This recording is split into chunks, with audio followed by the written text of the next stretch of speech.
सृष्टि के आरंभ से समुद्र अपने सीने में ऐसे अनेक रहस्य छिपाए बैठा है जिन्हें समय भी कभी उजागर नहीं कर सका। उन्हीं अनकहे रहस्यों के बीच एक टापू है, ईडन फ्लोरियाना। एक ऐसी जगह जहां हवा भी फुसफुसाकर चेतावनी देती है, जहां सन्नाटा हर चीख को अपने अंदर दफना देती है और जहां कदम रखना आसान है लेकिन लौट कर आना सिर्फ एक कहानी बनकर रह जाती है। आज हम उसी अभिशप्त स्वर्ग की द्वार खोलने जा रहे हैं। कहानी की शुरुआत होती है समंदर के अथाह विस्तार के बीच, एक ऐसे निर्जन टापू से जिसे देखकर ऐसा लगता है मानो समय ने सदियों पहले उसे दुनिया की यादों से मिटा दिया हो। यहाँ ना शहरों का शोर है और ना इंसानों की हलचल, सिर्फ नमकीन हवाओं की फुसफुसाहट और उस खामोशी की साम्राज्य जो धीरे धीरे हर आवाज को अपने अंदर निगल लेती है। इसी निस्तब्धता के मध्य डॉक्टर रिटर अपने पुराने टाइपराइटर के सामने बैठे हैं। उसकी हर टक टक टक इस वीराने में किसी अदृश्य घड़ी की धड़कन जैसी सुनाई देती है। वो शब्द नहीं लिख रहे, वो एक विचार कर रहे हैं, एक ऐसी फिलोसॉफी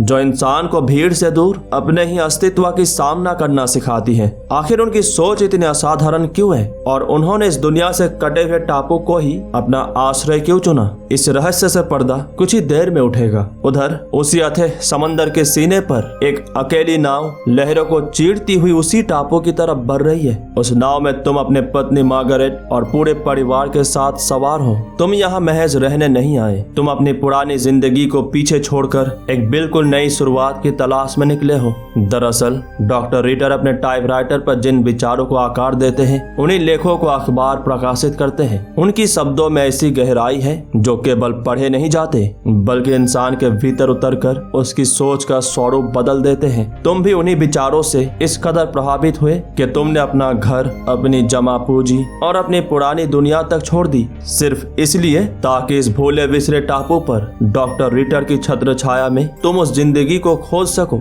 जिसकी कल्पना तुमने अब तक केवल शब्दों में किया था। हालांकि ये सपना सिर्फ तुम्हारा था, तुम्हारी पत्नी मार्गरेट का कभी भी नहीं। वैसी जिंदगी नहीं चाहती थी, लेकिन कुछ रिश्ते अपनी ख्वाहिशों पर नहीं अपने भरोसे पर टिके होते हैं। मार्गरेट भी उन्हीं रिश्तों में से एक थी, एक ऐसी पत्नी जो अपने पति के हर फैसले से सहमत हो या ना हो मगर उसके हर सफर में बिना कोई शिकायत किए उसके साथ चलती है। खैर, कुछ ही मिनटों बाद तुम्हारा नाव सुनसान टापू के किनारे आकर ठहर जाती है। जमीन पर कदम रखते ही तुम सबसे पहले डॉक्टर रिटर से मिलने पहुंचते हो। तुम उन्हें बताते हो किस तरह से उनकी प्रकाशित लेखों ने तुम्हारी सोच बदल दी और वही सब तुम्हें इतने वीराने तक खींच लाए। उधर डॉक्टर के पास खड़ी इस महिला का नाम है डोरा, पत्नी कह लीजिए या फिर जीवन संगिनी, क्योंकि दोनों के बीच का रिश्ता किसी नाम का मोहताज नहीं लगता। वो डॉक्टर के साथ यहाँ इसलिए आई थी क्योंकि उसे मल्टीपल स्क्लेरोसिस जैसी गंभीर बीमारी थी और उसे विश्वास था कि सभ्यता से दूर ये जीवन शायद उसके शरीर को नहीं तो कम से कम उसकी आत्मा को शांति जरूर देगी। लेकिन उसकी आंखों में एक अनकही बेचैनी साफ दिखाई देती है, मानो तुम्हारा इस टापू पर आना उसे बिल्कुल भी पसंद नहीं आया। और वजह भी साफ थी, वे दोनों इस टापू पर दुनिया से दूर सिर्फ अकेले रहने आए थे। तभी डॉक्टर रिटर पूछते हैं, आखिर तुम्हें कैसे पता मैं यहाँ रहता हूँ? जवाब में तुम वो अखबार निकालते हो जिसमें डॉक्टर रिटर के टाइपराइटर पर लिखे विचार प्रकाशित हुए थे। दिलचस्प बात यह थी कि उन लेखों के प्रकाशित होने की खबर खुद डॉक्टर रिटर को भी नहीं थी। कुछ पल के लिए उनके चेहरे पर हैरानी उतर आती है, लेकिन अगले ही पल वो इस बात को वही छोड़ देते हैं। इसके बाद डॉक्टर तुम्हें अपना छोटा सा संसार दिखाते हैं, चारों तरफ फैला बागीचा, उनका आशियाना और वो हर चीज जिसे इस वीराने में खड़ा करने में पूरे 12 महीने लगे थे। दरअसल यहाँ जिंदगी किसी स्वर्ग से कम नहीं बल्कि कई मायनों में जहन्नम से भी कठिन है। पीने के लिए कोई नदी नहीं, ना कोई झील, बारिश का पानी इकट्ठा करके काम चलाना पड़ता है या फिर दूर कहीं बहते छोटे से झरने पर निर्भर रहना पड़ता है। ये सब देखकर तुम्हारे चेहरे पर हल्की सी उलझन उतर आती है। अखबारों में तुमने पढ़ा था कि डॉक्टर रिटर यहाँ पर एक आदर्श जीवन जी रहे, लेकिन खुद डॉक्टर के मुंह से इस जगह की कठोर सच्चाई सुनकर तुम भी पहली बार अपना दिल खोल देते हो। तुम बताते हो कि तुम्हारा बेटा हैरी ट्यूबरक्यूलोसिस से पीड़ित है डॉक्टरों ने उसे 2 साल सैनिटोरियम में रखने की सलाह दी थी, लेकिन उस समय जर्मनी के हालात ऐसे थे कि एक सरकारी नौकरी करने वाले इंसान होकर भी तुम इतना खर्चा उठाने की स्थिति में नहीं थे। शायद यही बेबसी तुम्हें यहाँ तक खींच लाई थी। तुमने अपना घर छोड़ा, अपनी जिंदगी छोड़ी और अब उम्मीद की आखिरी डोर पकड़कर इस वीरान टापू पर आ पहुंचे हो। रवाना होने से पहले डॉक्टर रीटर के कहने पर डोरा तुम्हें अपना गधा दे देती है ताकि तुम अपना सामान आसानी से उस जगह तक पहुंचा सको जहां डॉक्टर रीटर ने तुम्हें बचने की सलाह दी थी। आखिर इस टापू के रग-रग से अगर कोई वाकिफ था तो वो डॉक्टर रीटर ही था, इसीलिए तुम उसकी बात पर आंख मूंद कर भरोसा कर लेते हो। यहाँ तक कि रीटर खुद तुम्हें उस जगह तक छोड़ने भी आते हैं। तुम्हें जरा भी अंदाजा नहीं था कि यही भरोसा एक दिन तुमसे ऐसी कीमत वसूलेगी जिसकी भरपाई पूरी जिंदगी भर भी नहीं कर पाओगे। लेकिन जिस जगह को डॉक्टर ने तुम्हारे परिवार के लिए चुना था वो किसी नई जिंदगी की शुरुआत नहीं बल्कि एक कठोर परीक्षा के मैदान लग रही थी। चारों ओर सूखी पथरीली जमीन, ना कोई हरियाली, ना खेती की कोई उम्मीद, सिर छुपाने के नाम पर बस कुछ वीरान गुफाएं और पानी। उसका तो जैसे यहाँ पर वजूद ही नहीं था। दूर एक छोटा सा झरना जरूर था, लेकिन उसमें से पानी इतनी धीमी रफ्तार से टपक रहा था जैसे प्रकृति भी उसे देने से पहले कई बार सोच रहा हो। तुम और तुम्हारी पत्नी मार्गरेट दोनों एक दूसरे की तरफ देखते रह जाते हो। तुम्हारी आंखों में सिर्फ एक ही सवाल था, क्या सचमुच कोई इंसान ऐसी जगह पर अपनी घर बसा सकता है? उधर डॉक्टर रीटर की होठों पर एक हल्की सी मुस्कान उभर आती है, मानो उन्हें पहले से पता हो कि आगे क्या होने वाला है, और फिर बिना एक शब्द कहे वो अपने ठिकाने की तरफ लौट जाते हैं। रात उतर आती है, समंदर की नमी, अंधेरा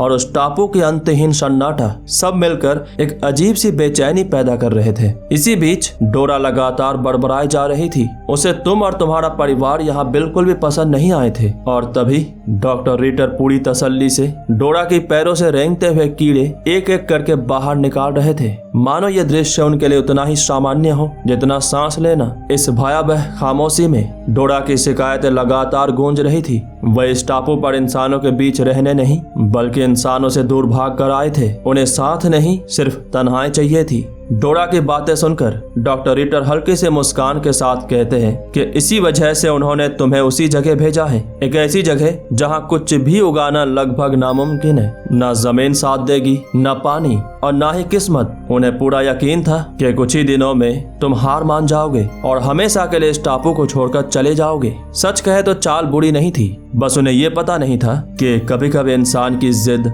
प्रकृति से भी ज्यादा कठोर साबित हो जाती है। उस रात तुम्हारी पत्नी मार्गरेट ने आंखें बंद तो की, लेकिन नींद ने जैसे उस टापू पर कदम रखने से ही इनकार कर दिया था। कभी अंधेरे में किसी अनजाने जीव की आवाज, कभी झाड़ियों में होती सरसराहट, तो कभी समंदर की लहरें जो सुनने में किसी विलाप से कम नहीं लगती थी। मानो पूरा टापू तुम्हें ये एहसास दिलाने पर तुला हो कि तुम यहाँ मेहमान नहीं, घुसपैठिए हो। लेकिन अगली सुबह होते ही पूरा परिवार बिना एक पल गवाए काम में लग जाते हैं। इतनी कठोर मेहनत कि शरीर जवाब देने लगे, फिर भी हाथ रुकने के नाम नहीं लेते। तुम बांस काटते हो ताकि उस छोटे से झरने से टपकती पानी की हर बूंद को इकट्ठा किया जा सके, क्योंकि इस टापू पर पानी सिर्फ जरूरत नहीं, जिंदगी और मौत के बीच की आखिरी रेखा थी। फिर एक और रात आती है। इस बार मच्छरों के झुंड तुम्हारी बची कुची नींद भी छीन लेते हैं, लेकिन सूरज निकलते ही तुम फिर उसी संघर्ष में लौट पड़ते हो। न बरसती बारिश तुम्हें रोक पाती है, न सिर पर बरसती कड़क धूप, और न ही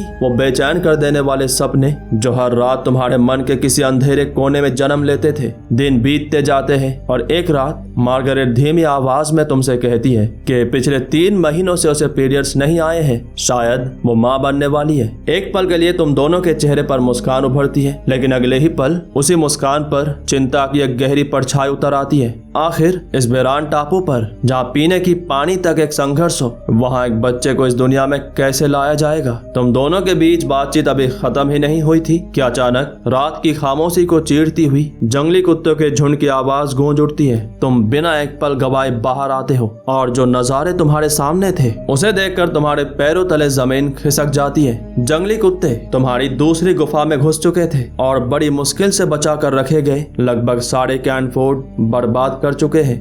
दूसरी तरफ डॉक्टर रिटर अपने टाइपराइटर पर झुके एक बार फिर अपने विचारों को शब्दों की आकार देने में डूबे हुए थे। तभी तुम्हारी पत्नी मार्गरेट उनके पास आती है। वो उनसे उनकी गधा मांगती है क्योंकि समंदर के किनारे तुम्हारे काफी सामान अभी भी पड़ा हुआ था जिसे तुम्हारे ठिकाने तक पहुंचाना था। लेकिन डॉक्टर रिटर उसकी बात का कोई जवाब नहीं देते। तभी पास बैठी डोरा तंज भरी आवाज में कहती है, हमने गधे को काम पे लगाया हुआ है, जबकि सच्चाई बिल्कुल इससे उलट थी। गधा तो आराम से खड़ा था अपने ठिकाने में, मानो इस टापू की सारी कठिनाइयों से उसका कोई लेना देना ही ना हो। निराश होकर मार्गरेट चुपचाप वहाँ से लौट जाती है और फिर तुम्हारे साथ मिलकर अपने कंधों पर ही एक एक सामान उठाकर उसे तुम्हारे ठिकाने तक पहुँचाने लगती है। उधर डॉक्टर रिटर और डोरा अपनी निजी दुनिया में खो जाने की कोशिश करते हैं, लेकिन यह वीरान टापू जैसे किसी को चैन से जीने नहीं देता। डोर का पूरा शरीर लगातार दर्द से गुजर रहा था। उसके पैरों के घाव में कीड़े पड़ चुके थे और उसके दांत भी सड़ने लगे थे।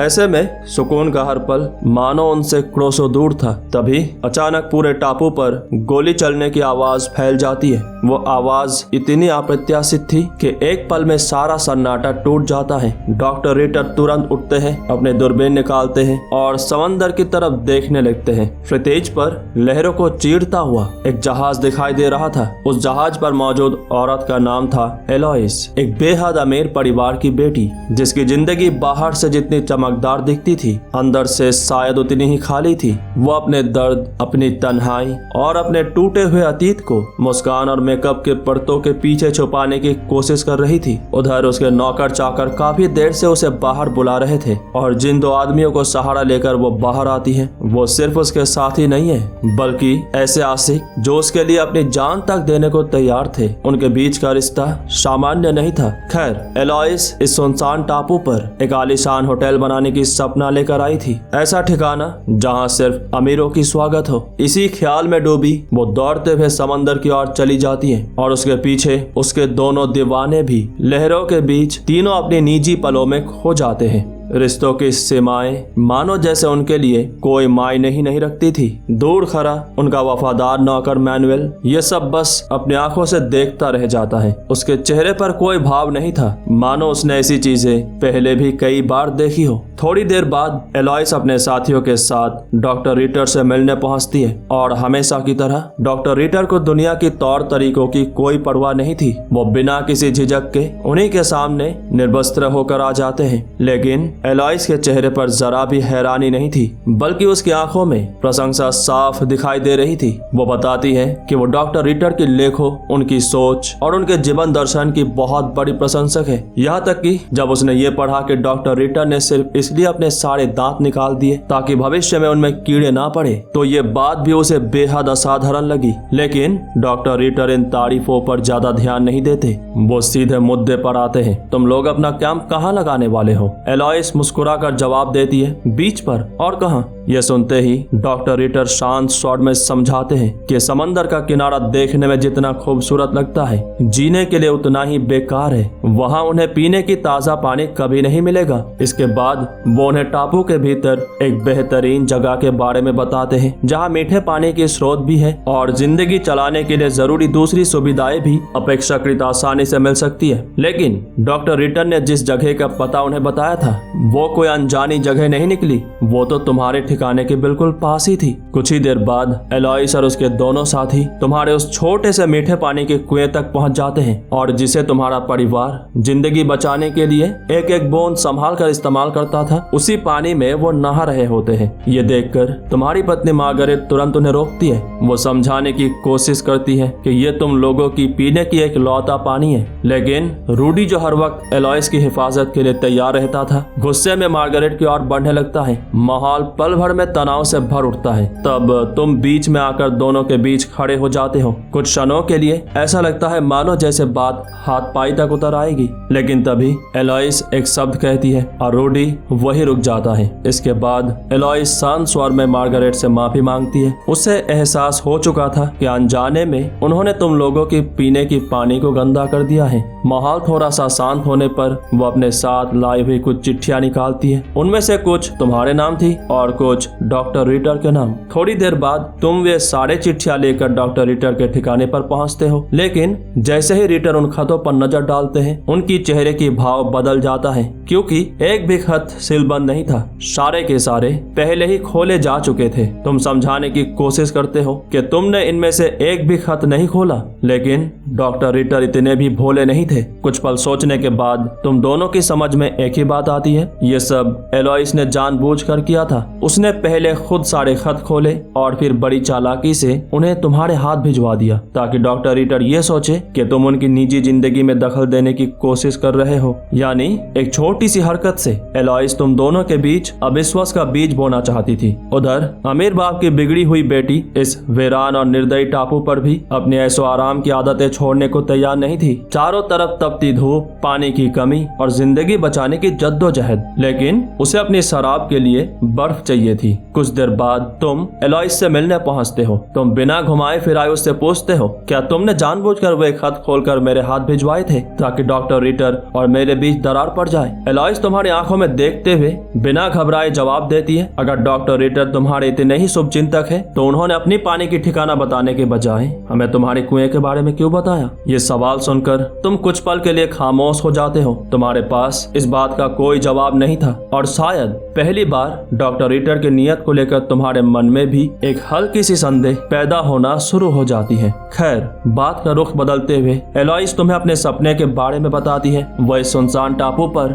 अमीर लोगों के लिए एक आलीशान होटल बनाना चाहती है, एक ऐसा स्वर्ग जहां दौलत हर मुश्किल को खरीद सके। लेकिन तुम्हारे लिए यह सब किसी कल्पना से कम नहीं था। तुम्हें यकीन ही नहीं हो रहा था कि जिस जगह पर 2 वक्त का पानी जुटाना भी एक युद्ध हो, वहाँ कोई इंसान एक होटल बनाने का सपना कैसे देख सकता है। अगली सुबह एलोइस डॉक्टर रीटर के ठिकाने के सामने से गुजर रही थी। अचानक वो ऊंची आवाज में पुकारती है, रीटर, और सुअर उसकी आवाज में छिपा ताना डॉक्टर रीटर को पल भर में भड़का देता है। गुस्से से भरे वो तेजी से उसकी तरफ बढ़ने लगते हैं, लेकिन तभी उसकी नजर अपने खेतों पर पड़ती है। एक जंगली सुअर उनकी मेहनत से उगाई गई फसल के बीच घुस चुका था। अभी कुछ पल पहले तक जो खेत महीनों की मेहनत की कहानी कह रहा था, अब वही उसकी टापों तले उजड़ता जा रहा था। डॉक्टर रीटर तुरंत अपना सारा गुस्सा भूलकर सुअर को भगाने में जुट जाते हैं। काफी मशक्कत के बाद आखिरकार वो उसे खेत से बाहर निकाल देते हैं, लेकिन तब तक बहुत देर हो चुकी थी। फसल का एक बड़ा हिस्सा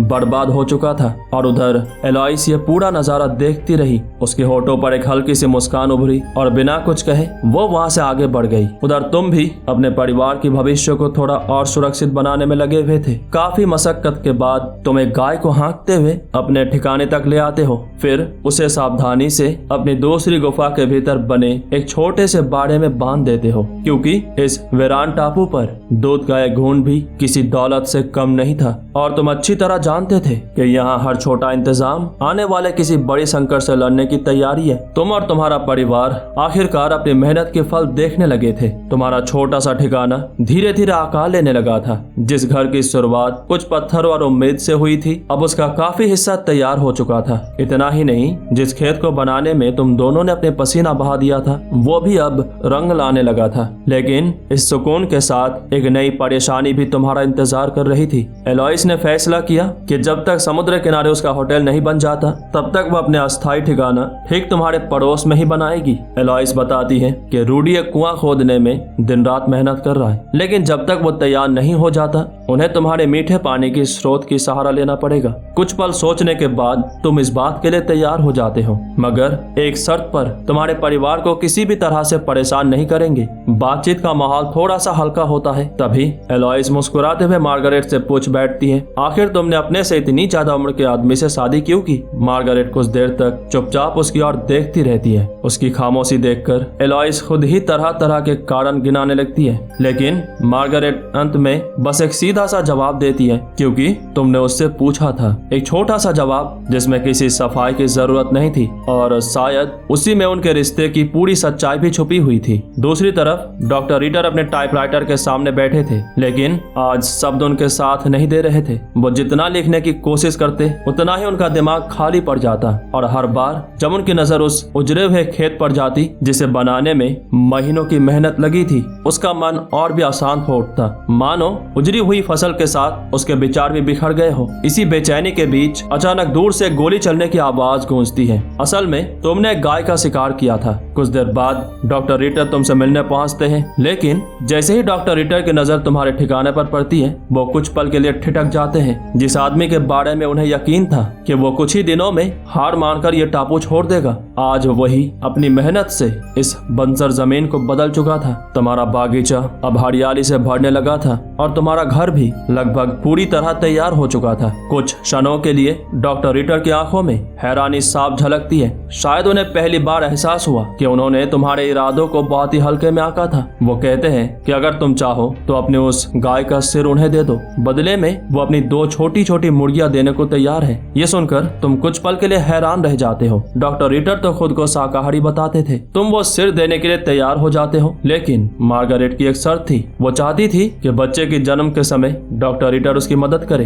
ये सुनते ही रिटर साफ इनकार कर देते हैं। वो कहते हैं कि उन्होंने बहुत पहले अपने भीतर के डॉक्टर को छोड़ दिया है, अब वो उस जीवन में लौटना नहीं चाहते। इसके बाद वो अपनी फिलोसॉफी और जीवन दर्शन की बातें करने लगते हैं, लेकिन इस समय तुम्हारा ध्यान उनकी बातों पे नहीं था। आखिरकार तुम वो गाय का सर उसे दे देते हो। इस बात को लेकर डोर और डॉक्टर रिटर के बीच तीखी बहस छिड़ जाती है। दोनों को यही लगने लगा था कि दूसरा अपने असली उद्देश्य से भटक चुका है। डोर ताना मारते हुए कहती है कि जो आदमी कभी खुद को कट्टर शाकाहारी बताता था, आज वही मांस खाने लगा है। डॉक्टर रिटर भी चुप नहीं रहते। वो डोर को खड़ी कोटी सुनाने लगते हैं, यहाँ तक कि वो उसकी तुलना मार्गारेट से भी करते हैं कि वो तंदुरुस्त है और ये बीमार। ऐसी बातें जो डोर को भीतर तक चुप जाती है। अगली सुबह दूसरी तरफ रूडी एक बार फिर कुआं खोदने में जुटा हुआ था, लेकिन कुछ ही गहराई पर फिर वही पत्थर उसकी रास्ता रोक लेते हैं। गुस्से में वो अपना फावड़ा दूर फेंक देता है और उसका गुस्सा बेवजह भी नहीं था। इससे पहले भी वो कई जगह कुआं खोदने की कोशिश कर चुका था,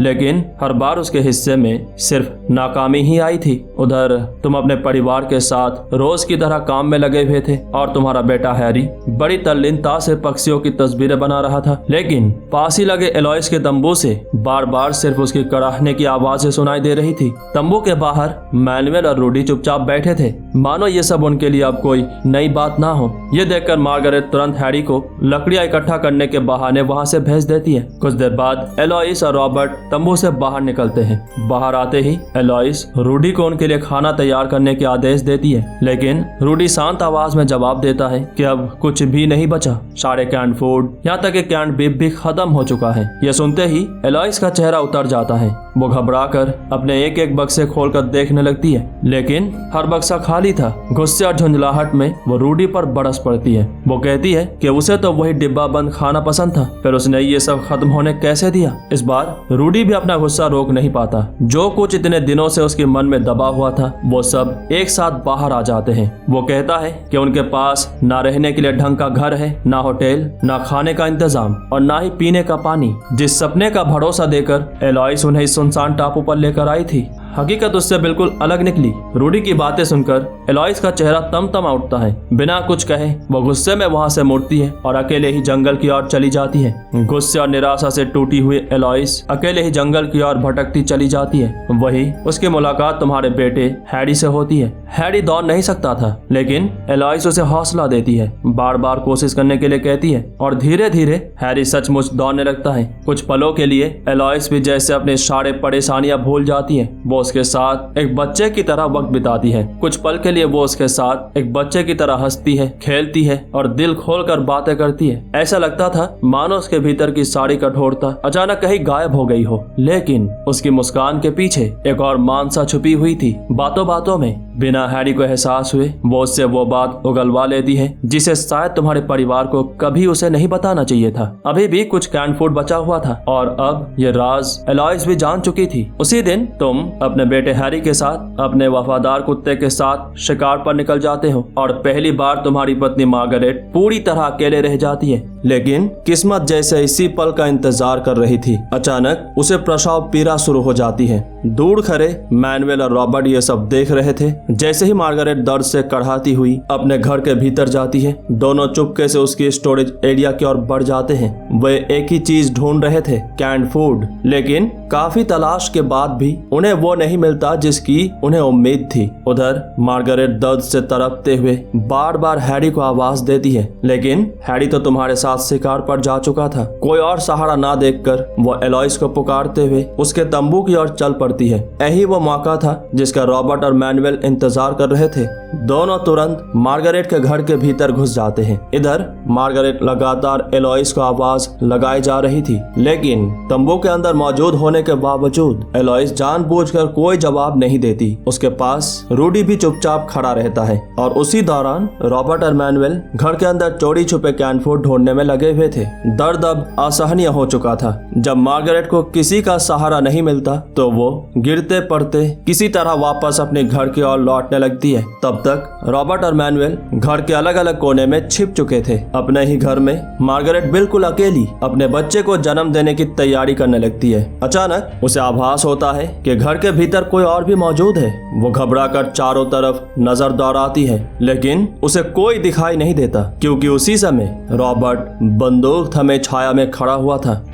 लेटा हुआ था। अगर मार्गरेट ने उसे देख लिया तो शायद वो उसे जिंदा नहीं छोड़ता। तभी बाहर किसी के कदमों की आवाज सुनाई देती है। मार्गरेट को लगता है शायद तुम लौट आए हो। वो उम्मीद के सहारे घर से बाहर निकलती है और इसी मौके का फायदा उठाकर रॉबर्ट और मैनुअल चुपचाप वहां से निकल जाते हैं। लेकिन बाहर तुम नहीं थे। वहां कुछ जंगली कुत्ते भटक रहे थे, जिनकी कदमों की आवाज मार्गरेट ने तुम्हारी वापसी समझ ली थी। अब एक तरफ प्रसाद पीरा और दूसरी तरफ भूखे जंगली कुत्ते, वो दोनों से एक साथ लड़ रही थी। दूर खड़े मैनुअल और रूडी उसकी मदद करना चाहते थे, लेकिन एलॉइस उन्हें रोक देती है। वो ठंडे स्वर में कहती है, तुम उसके लिए नहीं, मेरे लिए काम करते हो। उधर अकल्पनीय दर्द सहते हुए और जंगली कुत्तों से जूझते हुए मार्गरेट किसी तरह अपने बच्चे को जन्म दे देती है, लेकिन बच्चा बिल्कुल शांत था। ना कोई हरकत, ना कोई रोने की आवाज। एक पल के लिए ऐसा लगा मानो वो इस दुनिया में आते ही दम तोड़ चुका हो। मार्गरेट उसे अपने सीने से लगाकर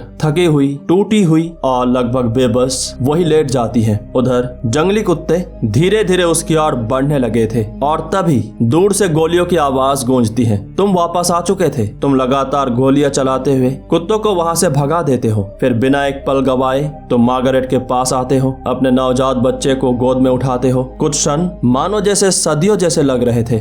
बच्चे की तरफ से कोई प्रतिक्रिया नहीं आती, लेकिन फिर अचानक उसकी पहली चीख पूरे माहौल में गूंज उठती है। बच्चा जिंदा था, लेकिन अब मार्गरेट की हालत लगातार बिगड़ने लगी थी। तुम तुरंत डॉक्टर रिटर के पास पहुंचते हो। तुम उनसे बार बार विनती करते हो, लेकिन रिटर पहले साफ इनकार कर देते हैं। वो अपने पुराने पेशे में लौटना नहीं चाहते थे, मगर जैसे ही उन्हें पता चलता है कि खतरे में बच्चा नहीं बल्कि मार्गरेट की जान है, और डोर भी उन्हें जाने के लिए कहती है। आखिरकार डॉक्टर रिटर तुम्हारे साथ चल पड़ते हैं। ये पूरी बात मैनुअल जाकर एलॉइस को बताता है, लेकिन ये सुनकर एलॉइस भड़क उठती है कि मैनुअल को डॉक्टर रिटर को रोकना चाहिए था। जरूरत पड़ती तो उसे मार देना चाहिए था, क्योंकि अगर डॉक्टर रिटर ने मार्गरेट की जान बचा ली तो शायद वो और तुम फिर से दोस्त बन जाओगे। मैनुअल अविश्वास से उसकी तरफ देखता है और कहता है, तुम कैसी शैतानी बातें कर रही हो। हम यहाँ होटल बनाने आए थे, ये सब करने नहीं। इसी बात पर गुस्से में एलॉइस मैनुअल को अपने काम से निकाल देती है।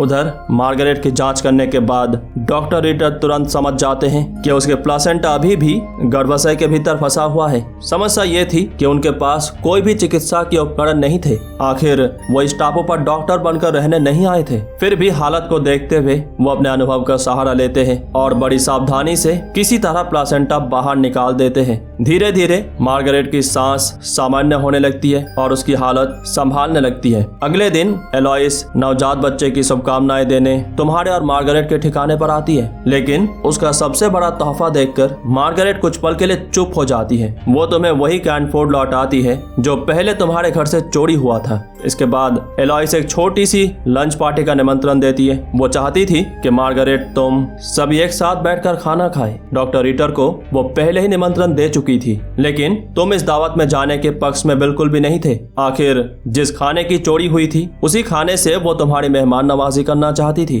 तुम्हारे लिए ये दावत नहीं एक अपमान थी, मगर मार्गरेट के समझाने पर तुम आखिरकार जाने के लिए तैयार हो जाते हो, क्योंकि अब तक मार्गरेट समझ चुकी थी कि एलॉइस जितना मुस्कुराती है उससे कहीं ज्यादा खतरनाक है। कुछ दुश्मनों को दूर से नहीं बल्कि करीब रहकर समझा समझा जाता है। लंच शुरू होता है। शुरुआत में सब कुछ सामान्य दिखाई देती है, लेकिन धीरे धीरे एलॉइस अपनी असली चाल चलने लगती है। वो बड़ी सफाई से हर इंसान को दूसरे के खिलाफ भड़काने की कोशिश करती है। कभी पुराने जख्म कुरेदती है तो कभी ऐसा सवाल पूछती है जिनका जवाब देना भी अपने आप में ही एक सजा था। वो फिर से मार्गरेट से वही सवाल छेड़ देती है कि उसने तुमसे शादी क्यों की। डोर पर भी तंज कसती है कि वो कभी माँ क्यों नहीं बन सकी। उसकी बातें धीरे धीरे पूरे माहौल को जहरीला बना देती है। आखिरकार डॉक्टर रिटर अपना धैर्य खो बैठते हैं। वो साफ शब्दों में एलॉइस से कहते हैं कि उसे ये टापू छोड़कर चले जाना चाहिए, लेकिन एलॉइस बिना घबराए कुछ सरकारी कागज उनके सामने रख देती है। उन कागजों के मुताबिक गवर्नर ने इस टापू की 2500 एकड़ जमीन उसके नाम कर दी थी, जबकि डॉक्टर रिटर को सिर्फ 40 एकड़ जमीन मिली थी। ये देखकर कुछ पल के लिए डॉक्टर रिटर निरुत्तर रह जाते हैं। गुस्से से भरे वो आउटडोर तुरंत वहां से उठकर चले जाते हैं। थोड़ी देर बाद तुम और मार्गरेट भी लौटने लगते हो, लेकिन जाने से पहले मार्गरेट पलटकर एलॉइस की ओर देखती है और शांत स्वर में उसे खाने के लिए धन्यवाद देती है। उसी दिन डॉक्टर रिटर तुम्हारे ठिकाने पर आते हैं। वो तुमसे एक राइफल मांगते हैं, बदले में वो 20 पाउंड चावल देने की वादा करते हैं। तुम बिना ज्यादा सोचे इस सौदे के लिए तैयार हो जाते हो, क्योंकि हालत को देखते हुए तुम समझ चुके थे शायद उन्हें इसकी बहुत जरूरत है। उसी रात तुम मार्गरेट से एक सवाल पूछते हो जो शायद तुम्हारे मन में काफी समय से दबा हुआ था। क्या तुमने सचमुच सिर्फ मेरे पूछने पर मुझसे शादी की थी? मार्गरेट हल्की सी आवाज में जवाब देती है कि उसकी माँ उसे हमेशा ताना देती रहती थी, क्योंकि उसकी छोटी बहन की शादी पहले ही हो चुकी थी और उसकी माँ को लगता था कि मार्गरेट में ही कुछ कमी है, इसीलिए कोई उससे शादी करना नहीं चाहता। फिर जब तुमने शादी के लिए पूछा तो उसने बिना देरी किए हाँ कर दी। दरअसल मार्गरेट तुम्हारी दूसरी पत्नी थी। हैरी की असली माँ की मृत्यु के बाद तुमने उससे विवाह किया था। उधर डॉक्टर रिटर के खेतों में वही जंगली सुअर एक बार फिर से घुस आता है, लेकिन इस बार डॉक्टर रिटर तैयार थे। वो अपनी राइफल उठाते हैं, निशाना साधते हैं और एक ही गोली में उस सुअर का अंत कर देते हैं। धीरे धीरे समय बीतता जाता है। बरसात का मौसम गुजर चुका था। अब टापू पर तपती हुई गर्मियां उतर आई थी, लेकिन मौसम बदला था, लोग नहीं। एक दूसरे के लिए उनके मन में जो करवाहट थी वो अब भी वैसी ही बनी हुई थी। डॉक्टर रिटर रोज की तरह अपने लेख लिखने की कोशिश कर रहे थे, लेकिन शब्द अब भी उनका साथ नहीं दे रहे थे। उधर एलॉइस की जिंदगी लगभग एक जैसी ही रह गई थी। दिन का ज्यादातर समय वो नशे में डूबी रहती और अपनी ही दुनिया में खोई रहती, जबकि तुम्हारा पूरा ध्यान अपने परिवार और रोजमर्रा के संघर्षों पर था। इसी बीच एक दिन रूडी तुम्हारे घर थोड़ा सा खाना मांगने आता है। तुम बिना किसी हिचकिचाहट के उसे खाना दे देते हो। रूडी कई दिनों बाद भरपेट खाना खाता है और शायद पहली बार उसके मन का बोझ हल्का होने लगता है। बातों बातों में वो तुम्हें बताता है कि एलॉइस के अपने ही माता पिता ने उसे घर से निकाल दिया था, क्योंकि उसके अनुसार एलॉइस एक ब्लैक होल की तरह थी। जो भी उसकी जिंदगी में आता वो धीरे धीरे उसे अपने भीतर समेट लेती। वो ये भी बताता है कि उसकी मुलाकात एलॉइस से कैसे हुई और कैसे वो भी उसकी चमक दमक और मोहमाया के जाल में फंसता चला गया। उधर एलॉइस की बेचैनी अब हर गुजरते दिन के साथ बढ़ती जा रही थी, कारण उसकी सिगरेट पूरी तरह खत्म हो चुकी थी। नशे की आदत अब उसकी सब्र को खा रही थी। इसी बीच रूडी वापस लौट आता है। उसे देखते ही एलॉइस समझ जाती है कि वो कहीं से खाना खाकर आया है और उसे ये जानने में देरी नहीं लगती कि वो खाना तुम्हारे घर से मिला था। बस यही बात उसे आग बबूला कर देती है। वो सबके सामने रूडी को डांटने लगती है और गुस्से में उसे एक जोरदार थप्पड़ भी मार देती है, लेकिन इस बार रूडी चुप नहीं रहता। वो भी पलटकर एलॉइस के गाल पर एक छप्पर झाड़ देता है। ये देखते ही रॉबर्ट अपना आपा खो बैठता है। वो रूडी पर टूट पड़ता है, इतना मारता है कि रूडी आखिरकार बेहोश होकर जमीन पर गिर पड़ता है। उसी दिन इस सुनसान टापू पर एक नए मेहमान के आगमन होती है, एक बेहद अमीर उद्योगपति एलन हैनकॉक। सबसे पहले वो डॉक्टर रिटर से मिलने पहुंचते हैं और जैसे ही रिटर की नजर उसके साथ आई ढेर सारी राशन और खाने पीने की सामान पर पड़ती है, उसके चेहरे पर कई दिनों बाद सच्ची मुस्कान लौट आती है, इतना कि वो खुशी से एलन को गले से लगा लेता है। इसके बाद एलन एलॉइस से मिलने जाते हैं। मुलाकात के कुछ पलों में ही एलॉइस बड़ी सफाई से उसकी दौलत के अंदाजा लगाने की कोशिश करती है। तब एलन मुस्कुराकर कहते हैं पूरा हॉलीवुड मेरा है। ये सुनते ही एलॉइस की आंखों में एक नई चमक उतर आती है। मानो उसके दिमाग में कोई नया खेल जन्म ले चुका हो। दूर खड़े तुम और मार्गरेट ये सब देख रहे थे। एलन की नजर तुम दोनों पर पड़ती है। वह मुस्कुराकर तुम्हें भी पहचानता है और हाथ हिलाकर तुम्हारा अभिवादन करता है। उस रात एलन हैनकॉक रात के खाने पर सबको उसके साथ शामिल होने का निमंत्रण देते हैं। खाने के दौरान वह अपने वायलिन बजाने लगते हैं। उसकी मधुर धुन इस बेरान टापू की खामोशी में कुछ ऐसे घुल जाती है कि मार्गरेट की आंखें नम हो जाती है। शायद उसे अपने पुराने दिनों की याद आ रही है। यह देखकर एलॉइस की बेचैनी फिर से जाग उठती है। वो चुपके से अपनी आंखों के नीचे थोड़ी सी शराब मल लेती है ताकि चेहरा और भी थका हुआ दिखे और एलन का थोड़ा सा ध्यान उसकी ओर भी चली जाए। डॉक्टर रिटर ये सब बड़ी गौर से देख रहे थे। एलॉइस की निगाहें जिस तरह एलन पर टिकी हुई थी उसे देखकर रिटर समझ जाते हैं कि अब उसका अगला निशाना कौन है। वो बिना देर किए सीधे एलन के स्टोरेज एरिया की ओर बढ़ जाते हैं और यहाँ से खाने पीने का काफी सामान उठाने लगते हैं, मानो उन्हें डर हो कि अगर आज नहीं लिया तो कल तक शायद कुछ भी ना बचे। उन्हें इस हालत में देखकर डोर भी असहज हो उठती है। वो धीमी आवाज में कहती है, हम भूखे जरूर हैं लेकिन इतने भी नीचे नहीं गिरे कि किसी की खाना चुरा ले। उसे सबसे ज्यादा तकलीफ इस बात की थी कि यही सिद्धांत उसे कभी डॉक्टर रिटर ने ही सिखाए थे और आज वही इंसान अपने ही वसूलों को अपने ही हाथों से तोड़ रहा था। लेकिन डॉक्टर रिटर पर इन बातों का अब कोई असर नहीं पड़ता। इस समय उनकी सारी फिलोसॉफी, सारे सिद्धांत और सारा अहंकार भूख के सामने हार चुके थे। वो चुपचाप खाने का सामान उठाते हैं और उसे लेकर वहां से चले जाते हैं। सबके वहां से चले जाने के बाद एलॉइस रुक जाती है। अब उसकी पूरी कोशिश एलन की ध्यान अपनी ओर खींचने की थी।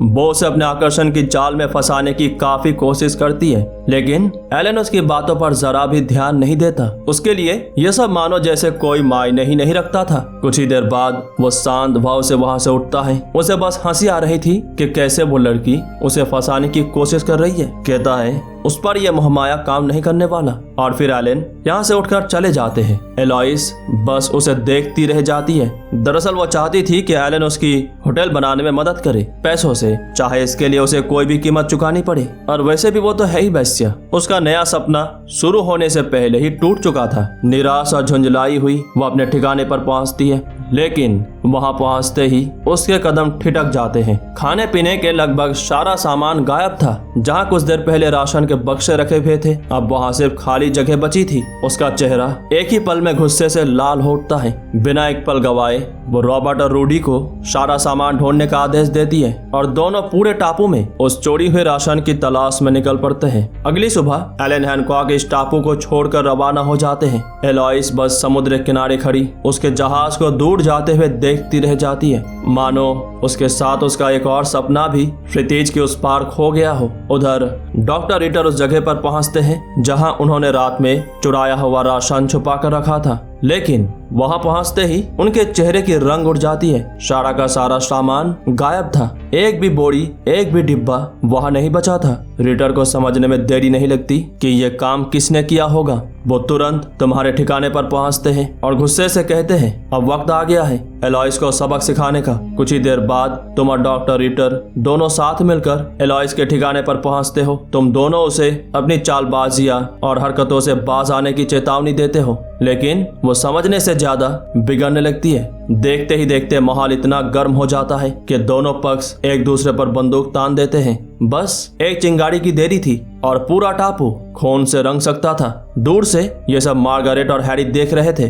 दोनों घबराकर भागते हुए वहां पहुंचते हैं। उनकी मौजूदगी और लगातार समझाने की कोशिश आखिरकार सबको कुछ पल के लिए शांत कर देती है और जो मुठभेड़ खूनी अंजाम तक पहुंच सकती थी वो फिलहाल टल जाती है। वापस लौटते ही डॉक्टर रिटर के धड़िया आखिरकार टूट जाता है। वो गुस्से में अपना टाइपराइटर जमीन पर दे मारते हैं और फिर एक के बाद एक उस पर कई गोलियां चला देते हैं, मानो उसका गुस्सा मशीन पर नहीं अपनी ही असफलताओं पर निकल रहा हो। पास खड़ी डोर जल्दी से टूटा हुआ टाइपराइटर उठा लेती है और दृढ़ आवाज में कहती है मैं तुम्हें और हमें इस तरह बर्बाद करने नहीं दूंगी। उधर उस रात रूडी एक बार फिर तुम्हारे घर रात का खाना खाने आया हुआ था। तभी बाहर से एलॉइस की आवाज सुनाई देती है। वो रूडी को बुला रही थी। तुम और मार्गरेट दोनों उसे रोकने की कोशिश करते हो, समझाते हो, लेकिन रूडी सब कुछ छोड़कर उसकी आवाज के पीछे चल पड़ता है। यही से एलॉइस अपना अगला खेल शुरू करती है। वो रूडी की जमकर तारीफ करती है, फिर उसे कुछ कपड़े और थोड़ा सा खाना देकर कहती है, आज से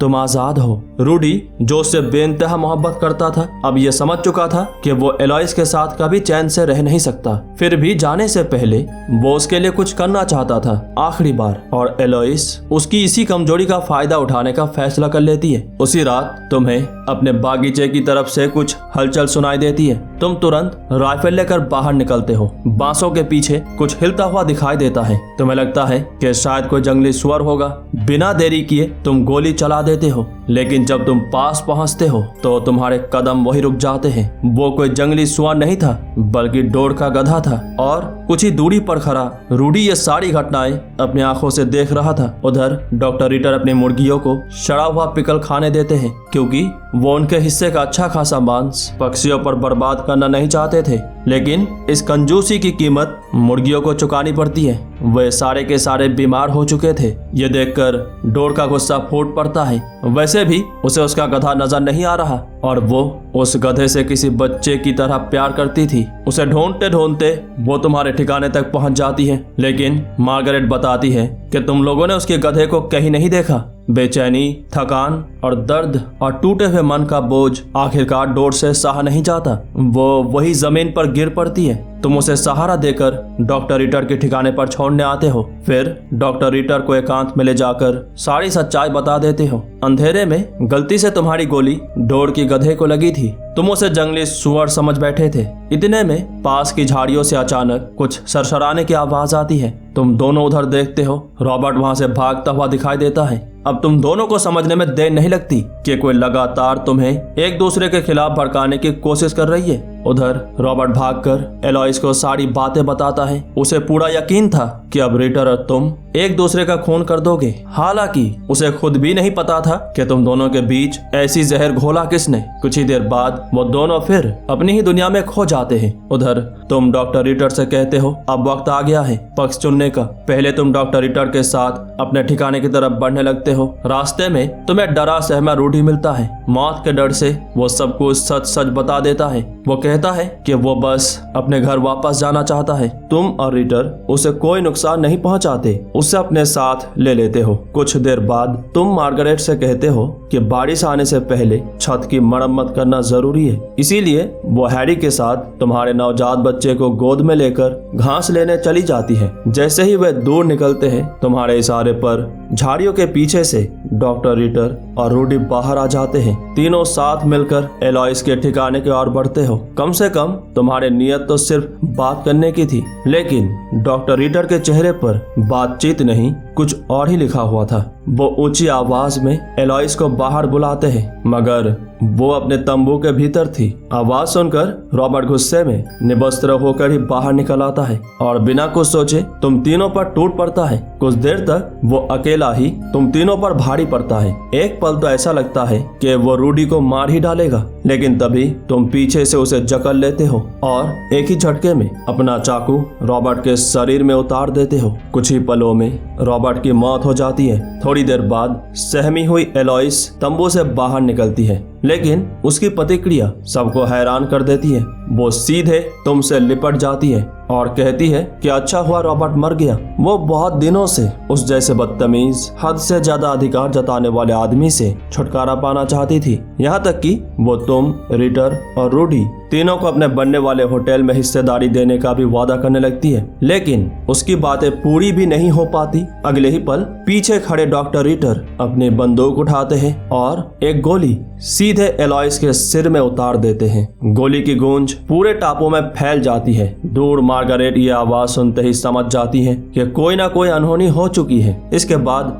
रॉबर्ट और एलॉइस की लाशें समंदर में फेंक दी जाती है और तुम तीनों तय करते हो कि इसके बारे में कभी किसी से एक शब्द भी नहीं कहेंगे। उसी रात मूसलाधार बारिश शुरू हो जाती है। भीगे हुए, थके हारे और भीतर से पूरी तरह बदल चुके तुम अपने घर लौटते हो। मार्गरेट बिना कुछ पूछे बस तुम्हें अपने सीने से लगा लेती है। अगली सुबह रूडी हाँफता हुआ भागते भागते तुम्हारे ठिकाने पर पहुंचता है। वो घबराई हुई आवाज में बताता है कि एलॉइस और रॉबर्ट उसे छोड़कर चले गए। ये सुनते ही तुम, मार्गरेट, डॉक्टर रिटर और डोर सभी उसके ठिकाने की ओर पहुंचते हो, लेकिन वहां का नजारा कई सवाल छोड़ जाता है। तंबू, सारा सामान, रोजमर्रा की हर चीज, सब कुछ वही मौजूद था। गायब थे तो सिर्फ एलॉइस और रॉबर्ट। यही बात मार्गरेट और डोर की मन में गहरी शंका पैदा कर देती है। अगर कोई सचमुच हमेशा के लिए ये टापू छोड़कर जाता तो अपना सारा सामान पीछे छोड़कर कभी नहीं जाता। उधर टापू से निकलने के लिए रूडी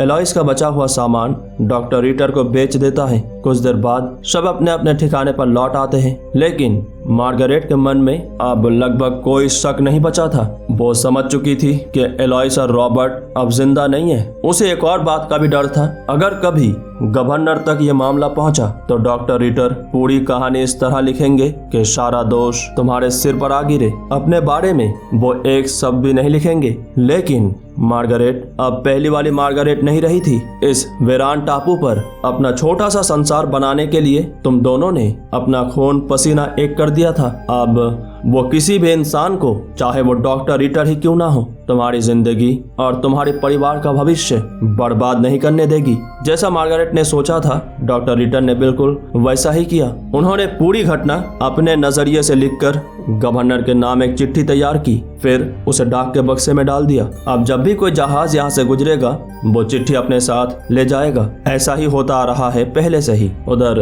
डोर डॉक्टर रीटर से बेहद नाराज थी। वो उन्हें छोड़कर हमेशा के लिए चले जाना चाहती थी, क्योंकि उसके अनुसार डॉक्टर रीटर अब अपने असली मकसद से भटक चुके थे। वो अपने विचारों और अपने लेखन पर ध्यान देने के बजाय अपने पड़ोसियों के खिलाफ जहर पालने लगे थे। गुस्से के बीच डॉक्टर रीटर डोर का वो दांत निकाल देते हैं जिसमें संक्रमण फैल चुका था। दर्द से तड़पती हुई डोर सीधे उनके चेहरे पर थूक देती है और बिना पीछे देखे जंगल की ओर चली जाती है। वही रास्ते में उसकी मुलाकात होती है मार्गरेट से। मार्गरेट उसे कुछ समझाने की कोशिश करती है। वो कहती है कि डॉक्टर रीटर जितने दिखाई देते हैं उससे कई ज्यादा खतरनाक इंसान है, लेकिन डोर उसके मुंह से रीटर के खिलाफ एक भी शब्द सुनना नहीं चाहती थी। मार्गरेट को उसकी बीमार मुर्गियों के बारे में पता था। वो जानती थी कि अगर वे उन्हें खाएंगे तो शायद उन्हें इसकी भारी कीमत चुकानी पड़े। इसीलिए वो अपनी स्वस्थ मुर्गियां डोर को देने की पेशकश करती है। डोर पहले कुछ पल तक चुप रहती है, फिर लंबी सांस लेकर आखिरकार उन मुर्गियों को स्वीकार कर लेती है। उधर रूडी ने आखिरकार इस अभिशप्त टापू को छोड़ने का फैसला कर लिया था। डोर समंदर से गुजरते एक जहाज को देखकर बोस की ओर तैरने लगता है। काफी मशक्कत के बाद वो जहाज तक पहुंच जाता है। कुछ पैसे लेने के बाद कप्तान उसे अपने जहाज पर जगह दे देते हैं और इसी के साथ रूडी हमेशा के लिए इस टापू से विदा हो जाता है। उधर डॉक्टर रीटर एक बार फिर अपने विचारों को शब्दों की आकार देने में डूबे हुए थे। इस बार शब्द उनसे रूठे नहीं थे, बल्कि ऐसा लग रहा था मानो उन्हें आखिरकार वो मिल गया हो जिसकी तलाश उन्हें इतने दिनों से थी। कई महीनों बाद उनके चेहरे पर सच्ची संतुष्टि दिखाई दे रही थी। उनकी इस खुशी को देखकर डॉन ने जश्न मनाने के लिए चिकन बनाने का फैसला किया, लेकिन उसके सामने दो मुर्गियां थी। एक वही बीमार मुर्गियां जो कई दिनों से सड़ा हुआ खाना खाने की वजह से खराब हो चुकी थी, और दूसरी वो स्वस्थ मुर्गी जो मार्गरेट ने उसे दी थी। उसने कौन सी मुर्गी चुनी यह फिल्म उस समय नहीं दिखाती। कुछ देर बाद चिकन तैयार हो चुका था। इधर डॉक्टर रीटर अपने लोहे के नकली दांत को साफ करने में लगे हुए थे। फिर वो बड़े चाव से खाना खाने बैठ जाते हैं, लेकिन डोर एक निवाला भी नहीं खाती, क्योंकि दांत निकालने के बाद उसकी मसूरों से अब भी खून बह रहा था। डॉक्टर रीटर को उस समय इसमें कुछ भी असामान्य नहीं लगा, लेकिन कुछ ही देर बाद तेज दर्द, उलझन और बेचैनी हर गुजरते पल के साथ बढ़ती जा रही थी। डॉक्टर रीटर को फूड पॉइजनिंग हो चुकी थी, यानी उन्होंने वही बीमार मुर्गी खा ली थी। डॉक्टर रीटर दर्द से तड़प रहे थे। उनकी सांसें हर पल और भारी होती जा रही थी। उनके अंतिम क्षणों में आसपास मौजूद सभी लोग उनके पास थे, लेकिन मरते मरते भी उनके भीतर का जहर खत्म नहीं हुआ था। अपने आखिरी सांसों में वो डोर को ही अभिशाप देकर इस दुनिया से विदा हो जाते हैं। अगले हफ्ते गवर्नर अपने आदमियों के साथ इस टापू पर पहुंचते हैं और सीधे तुम्हारे ठिकाने की ओर जाते हैं। सबसे पहले तुमसे कई सवाल पूछे जाते हैं, फिर बारी आती है मार्गरेट की। गवर्नर डॉक्टर रिटर की उस चिट्ठी का जिक्र करते हैं जिसमें उन्होंने एलॉइस और उसके सारे साथियों की मौत का जिम्मेदार तुम्हें ठहराया था। गवर्नर को इस कहानी पर पूरा भरोसा था क्योंकि डॉन ने भी उनसे यही कहा था कि तुम ही उन सब का मौत का जिम्मेदार हो। लेकिन मार्गरेट के जवाब गवर्नर को सोचने पर मजबूर कर देते हैं। वो शांत स्वर में कहती है, अगर डॉक्टर रिटर इतने ही समझदार थे तो 4 साल तक इस टापू पे जिंदा रहने के बाद भी अचानक फूड पॉइजनिंग से कैसे मारे गए। फिर वो याद दिलाती है कि उनके मौत से ठीक 1 दिन पहले उसने डोर को स्वस्थ मुर्गियां दी थी। मार्गरेट कहती है, डॉक्टर रिटर तो अब जिंदा नहीं है लेकिन डोर अभी भी जिंदा है। क्या यह मुमकिन नहीं कि वो चिट्ठी उसी ने लिखी हो? और अंत में वो एक और संभावना सामने रखती है, क्या पता एलॉइस और उसके साथी इस टापू से भाग गए हो। मार्गरेट की एक एक बात गवर्नर के मन में संदेह पैदा करने लगती है। कुछ देर पूछताछ के बाद गवर्नर वापस लौटने का फैसला करते हैं। डोर भी उनके साथ इस टापू को हमेशा के लिए छोड़ देती है। रवाना होने से पहले गवर्नर तुम्हारे परिवार से पूछते हैं, क्या तुम लोग अभी भी वापस जाना नहीं चाहते? मार्गरेट जवाब देती है, नहीं, अब यही हमारा घर है। इसके बाद गवर्नर, डोर और उनके बाकी साथी इस रहस्यमय टापू को छोड़कर चले जाते हैं। बाद में हमें बताया जाता है कि डोर जर्मनी लौट गई थी। वहां उसने फ्लोरियाना में घटी घटनाओं पर एक किताब लिखी। कुछ समय बाद मार्गरेट ने भी अपनी किताब प्रकाशित की, लेकिन उसकी कहानी डोर के हर दावे से बिल्कुल अलग थी। दोनों किताबें एक दूसरे का विरोध करती थी। सन 1943 में मल्टीपल स्क्लेरोसिस की वजह से डोर की मौत हो गई। उधर एलॉइस और रॉबर्ट की लाशें कभी नहीं मिली। रूडी भी अपने घर कभी वापस नहीं जा पाया। रास्ते में आए भीषण तूफान ने उसकी नाव तबाह कर दी थी। बाद में वो और जहाज का कप्तान फ्लोरियाना से लगभग 100 मील दूर एक दूसरे टापू पर मृत पाए गए। उनके शव सड़ चुके थे। वही मार्गरेट अपने आखिरी सांस तक इसी टापू पर रही। समय के साथ उसने यहाँ आने वाले पर्यटकों के लिए एक छोटा सा होटल भी बनवाया और यही इस रहस्यमयी टापू की सबसे अनसुलझी और सबसे विवादित कहानी हमेशा के लिए समाप्त हो जाती है। उम्मीद करते हैं ये कहानी आपको पसंद आई होगी।